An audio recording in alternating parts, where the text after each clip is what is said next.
আসসালামু আলাইকুম ওয়া রাহমাতুল্লাহি ওয়া বারাকাতুহু। আলহামদুলিল্লাহ ওয়াসসালাতু ওয়াসসালামু আলা রাসূলিল্লাহ ওয়া আলা আলিহি ওয়া আসহাবিহি আজমাইন। قال الله عز وجل في القرآن العظيم أعوذ بالله من الشيطان الرجيم بسم الله الرحمن الرحيم يا أيها الذين آمنوا إن جاءكم فاسق بنبأ فتبينوا أن تصيبوا قوما بجهالة فتصبحوا على ما فعلتم نادمين صدقت يا رب العالمين। সুপ্রিয় দর্শক মণ্ডলী, আপনাদের সকলকে সাদর আমন্ত্রণ জানাচ্ছি আজকের এই চমৎকার সুন্দর আয়োজনে। আল্লাহ রাব্বুল কারীম আমাদেরকে ইসলাম দিয়েছেন, ইসলামী মূল্যবোধ দিয়েছেন। সামাজিক ও নৈতিক মূল্যবোধের গুরুত্ব এবং তাৎপর্য রয়েছে। একজন মানুষ বেঁচে থাকার জন্য তার অনেক কিছুর প্রয়োজন, যেটা আমরা মনে করছি। ঠিক নৈতিক এবং সামাজিক মূল্যবোধও তার একটি প্রয়োজন।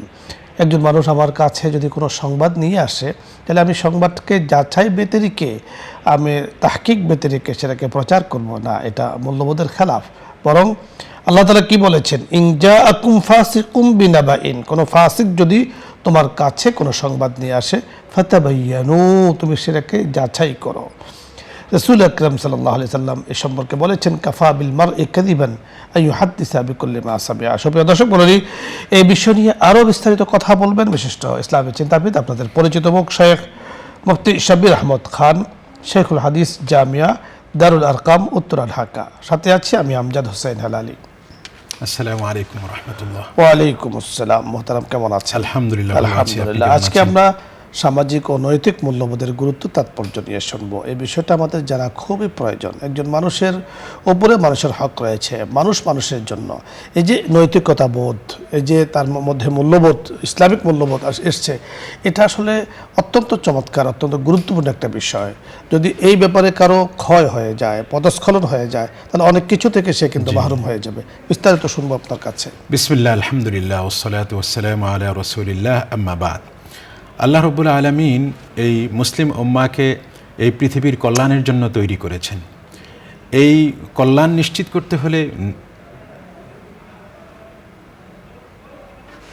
নিশ্চিত করতে হলে ব্যক্তিগত নীতি নৈতিকতা যেমন রক্ষা করতে হবে, ঠিক তেমনিভাবে সামাজিক যে মূল্যবোধ আছে সেগুলোর দিকেও নজর রাখতে হবে। এই জন্য সামাজিক মূল্যবোধ এবং নৈতিক মূল্যবোধ, এই নৈতিক মূল্যবোধটাই মূলত আমাদের সমাজে এটা প্রতিবিম্বিত হয় এবং আমাদের ইসলামী, আমাদের ব্যক্তিগত নীতি নৈতিকতা, ইবাদত, বন্দেগী সব কিছু সামাজিক মূল্যবোধের সাথে গভীরভাবে সম্পৃক্ত। আল্লাহ রাব্বুল আলামিন কোরআনে কারিমে বলছেন, ইয়া আইয়ুহাল্লাযীনা আমানুত্তাকুল্লাহ ওয়া কুনু মা'আস সাদিকিন, হে ঈমানদারগণ, তোমরা আল্লাহকে ভয় করো এবং তোমরা সত্যবাদীদের সাথে থাকো। তাহলে বোঝা গেল ইসলাম চায় এই সমাজের মানুষগুলো সত্যবাদী হোক এবং প্রত্যেকেই মিথ্যাবাদীকে পরিহার করুক। এখানেই সামাজিক মূল্যবোধ। একটি সমাজে যদি সত্যবাদিতা না থাকে, সেই সমাজে মানব সমাজের যে মৌলিক একটি গুণ যে সত্য বলা, সেখানে কোনো শৃঙ্খলা কোনো কিছুই ঠিক থাকে না। একজন ইঞ্জিনিয়ার যদি তিনি সত্যবাদী না হন, তার মাপ ঝুপে যদি তিনি ভুল করেন, ইচ্ছাকৃতভাবে খেয়ানত করেন, তাহলে সেখানে স্থাপত্য শিল্প পুরা নড়বড়ে হয়ে যাবে, যে কোনো সময় মানবিক সামাজিক বিপর্যয় ডেকে নিয়ে আসতে পারে। এবং রাসূল সাল্লাল্লাহু আলাইহি ওয়াসাল্লাম বলেছেন, ইন্নাস সিদকা ইয়াহদি ইলাল বিররি ওয়া ইন্নাল বিররা ইয়াহদি ইলাল জান্নাহ, মুত্তাফাক আলাইহি, বুখারী মুসলিমের হাদিস।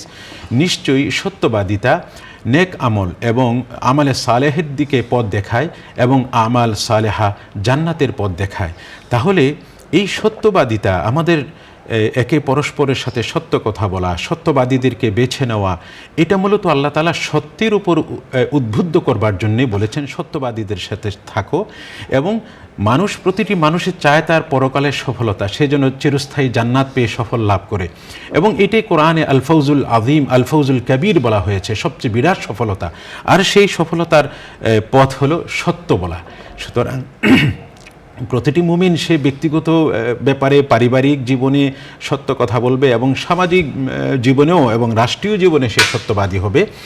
এবং সামাজিকভাবে আরেকটি নীতি নৈতিকতার সবচেয়ে গুরুত্বপূর্ণ ক্ষেত্র হলো আমানতদারিতা এবং অন্যের হক পৌঁছে দেওয়া।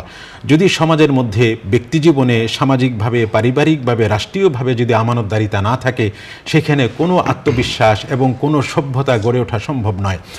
আল্লাহ তাআলা কোরআনে কারিমে বলেন যে ইন্নাল্লাহা ইয়া'মুরুকুম আন তুআদ্দুল আমানাতি ইলা আহলিহা, আল্লাহ তাআলা তোমাদেরকে আমানতকে এই আমানতের মালিকের কাছে পৌঁছে দেওয়ার আদেশ দিচ্ছেন।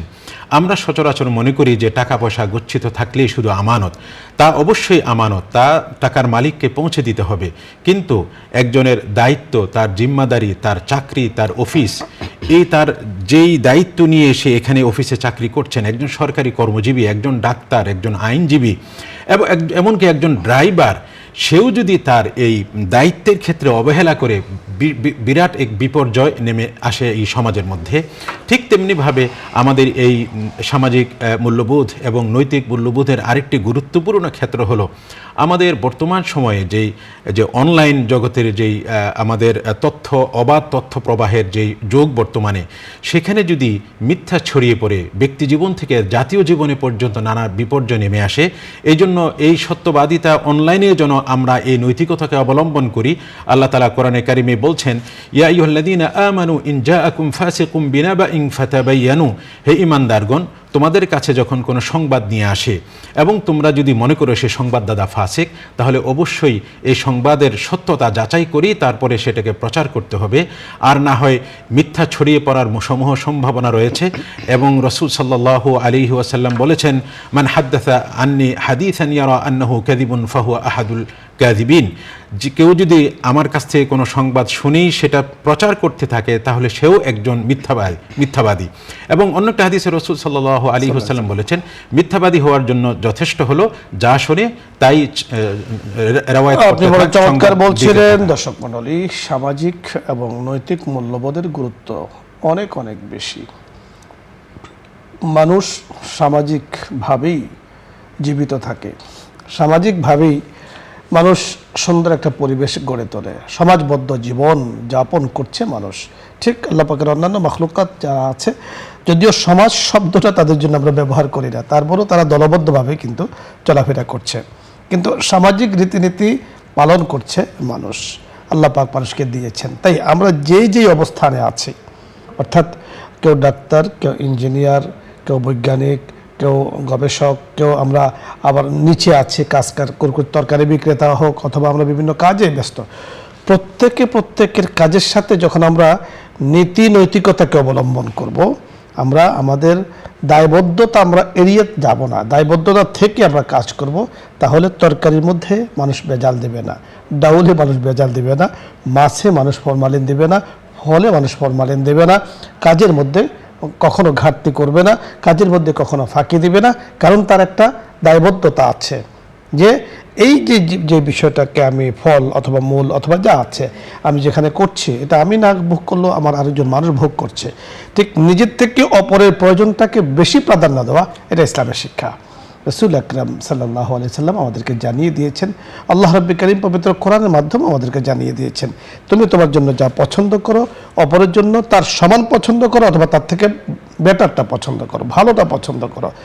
এই বিষয়টা আমরা যদি রাখি, এই শিরোনামটা আমাদের ভেতরে থাকে, তাহলে ইনশাআল্লাহ দায়বদ্ধতা আমাদের মধ্যে আসবে, আমানত রক্ষা হবে, সময়ের আমানত, বস্তুর আমানত, মানুষের আমানত আমাদের দ্বারা আল্লাহ পাক রক্ষা করবেন। দর্শক মণ্ডলী, আল্লাহ তাআলার কাছে তার জন্য দোয়া করতে হবে, ইখলাসের সাথে, মোহাব্বতের সাথে আল্লাহ পাকের কাছে দোয়া করেই এই বিষয়গুলো হাসিল করতে হবে। আল্লাহ রাব্বুল কারীম আমাদেরকে তৌফিক দান করুন। আপনাদের যদি এই বিষয় নিয়ে কোনো প্রশ্ন থাকে অথবা দৈনন্দিন জীবনে ইসলাম পালনে কোনো কিছু জানার থাকে, আপনি প্রশ্ন করুন, আমরা ইনশাআল্লাহ কথা বলবো। প্রথমে যিনি আছেন, আসসালামু আলাইকুম ওয়া রাহমাতুল্লাহ। দর্শক পরিচয় বলে প্রশ্ন করুন। দর্শক শুনতে পেয়েছেন, প্রশ্ন বলুন। একটা কথা জিজ্ঞেস করি, আপনার তারেক জিয়া ভালো না হইছে জামাত ইসলাম ভালো, এটাই আমি জানতে চাচ্ছিলাম। ধন্যবাদ আপনাকে। পরের দর্শক, জি আসসালামু আলাইকুম ওয়া রাহমাতুল্লাহ। পরের দর্শক, আসসালামু আলাইকুম। ওয়ালাইকুম আসসালাম। হুজুর ভালো আছেন? জি আলহামদুলিল্লাহ। হুজুর আমার প্রশ্ন, আমার বড় বোন হজে যাইবো, উমরা। এখন সে তার জিয়ারি জামাইয়ের সাথে বা ওই যে বাসু ছেলের সাথে কি যাইতে পারবো নাকি? আর ওই সৌদিয়ার থেকে দুবাই থেকে সৌদি যাইবো হ্যাঁ মেয়ের জামাই। আর আরেকটি প্রশ্ন হয়েছে যে মেয়ের ডিভোর্স দিলে কি কাবিন নামার দিতে হবে? জি ধন্যবাদ। পরের দর্শক, আসসালামু আলাইকুম।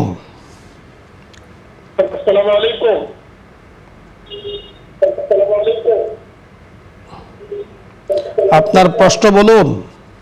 ওয়ালাইকুম সালাম। আমার একটি প্রশ্ন। বলুন। আমার একটা দরদ রাখে জি প্রশ্ন বলুন।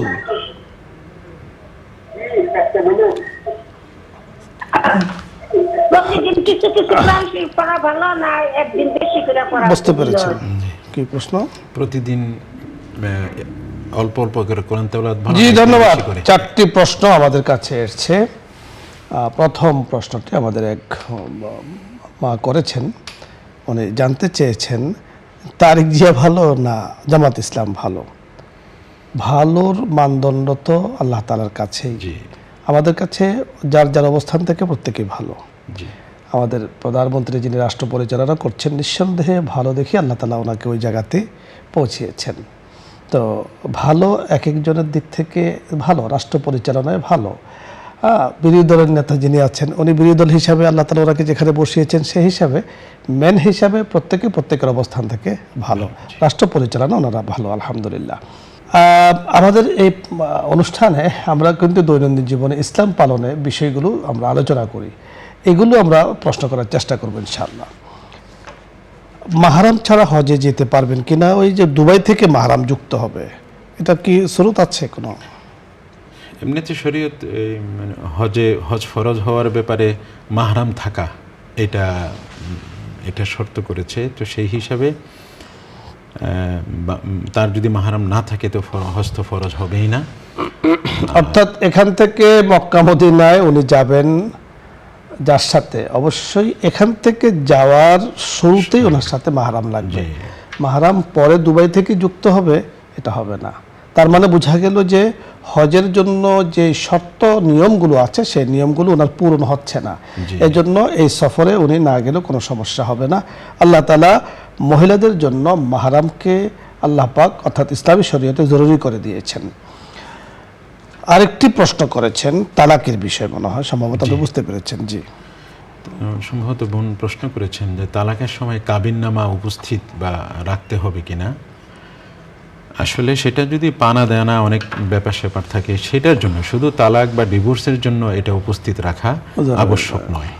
আরেকটি প্রশ্ন করেছেন যে প্রতিদিন কোরআন তেলাওয়াত করবেন কিছু কিছু করে নাকি একদিনে বেশি করে করবেন? কি একটি হাদিসে রাসূল সাল্লাল্লাহু আলাইহি ওয়াসাল্লাম বর্ণিত খায়রুল আমালি মা কাল্লা ওয়া দামা, তো যে আমাল কম হোক কিন্তু নিয়মিত হয় সেটা উত্তম আমল। সেই হিসাবে প্রতিদিনই কিছু কিছু করে তেলাওয়াত করা উত্তম, একদিন বেশি তেলাওয়াত করে তারপরে তেলাওয়াত না করা থেকে। পরের দর্শক জি, আসসালামু আলাইকুম ওয়া রাহমাতুল্লাহ। আসসালামু আলাইকুম। ওয়া আলাইকুম আসসালাম ওয়া রাহমাতুল্লাহ। জি প্রশ্ন আমি বলতেছিলাম যে দোকান নিচ্ছে, দোকানে অ্যাডভান্সের যে যাকাত 5 লাখ টাকা, এটা এই অ্যাডভান্সের যাকাত কি প্রতি বছরে দিতে হবে 1 কোটি টাকার যাকাত?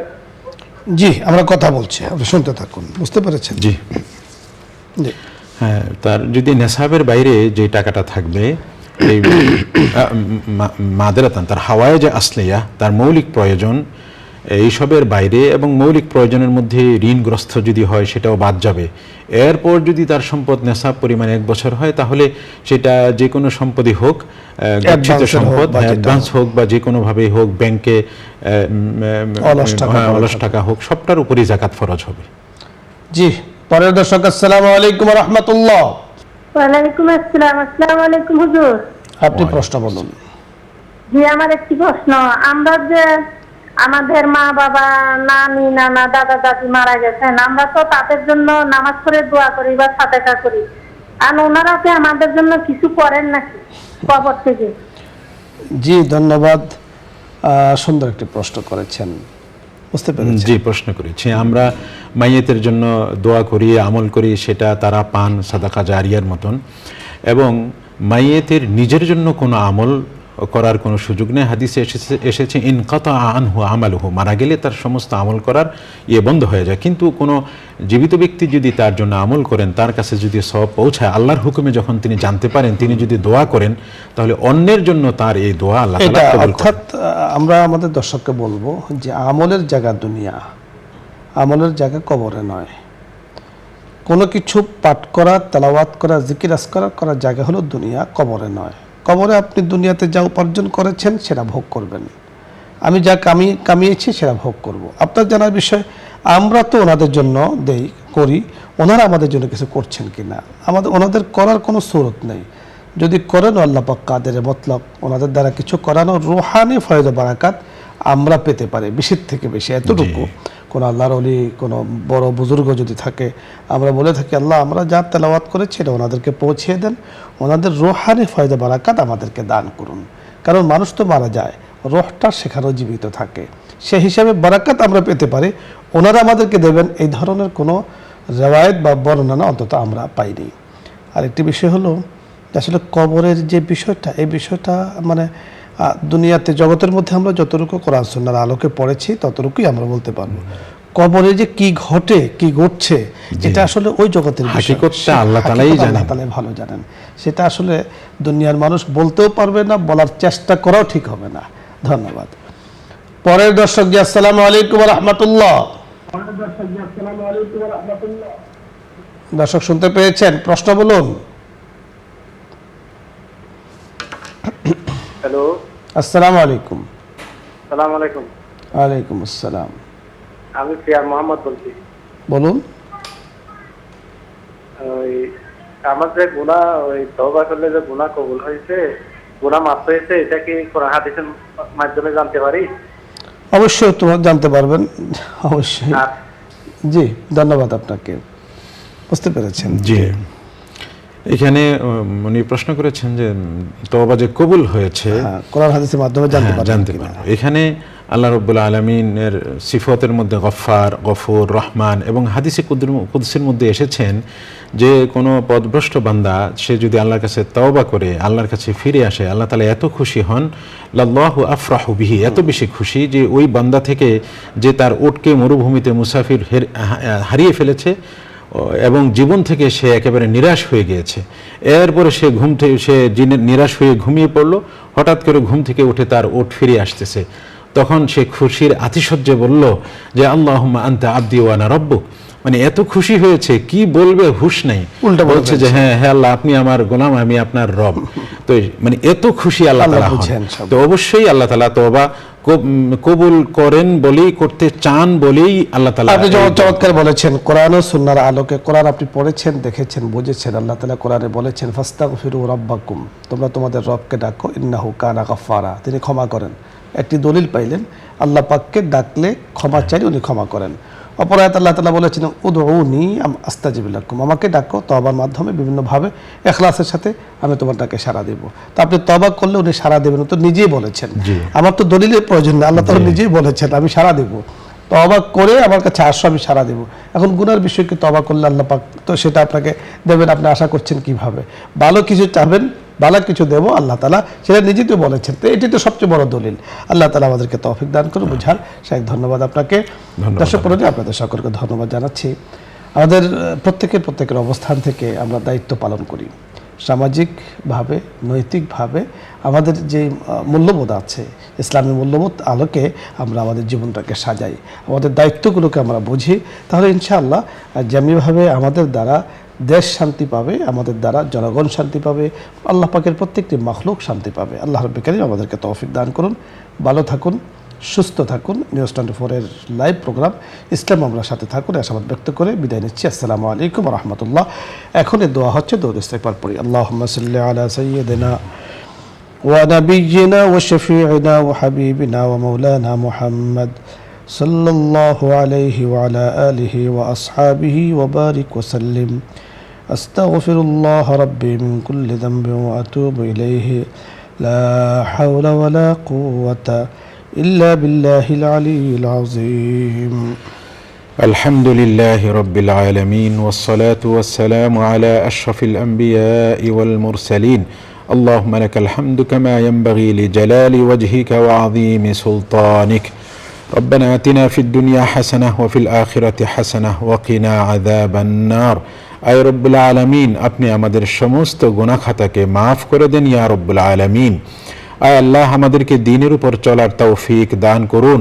আয় রব্বুল আলামিন এখানে যে দ্বীনের আলোচনা হলো, কোরআন হাদিসের আলোচনা হলো, তাকে আপনি মেহেরবানি করে কবুল করে নেন।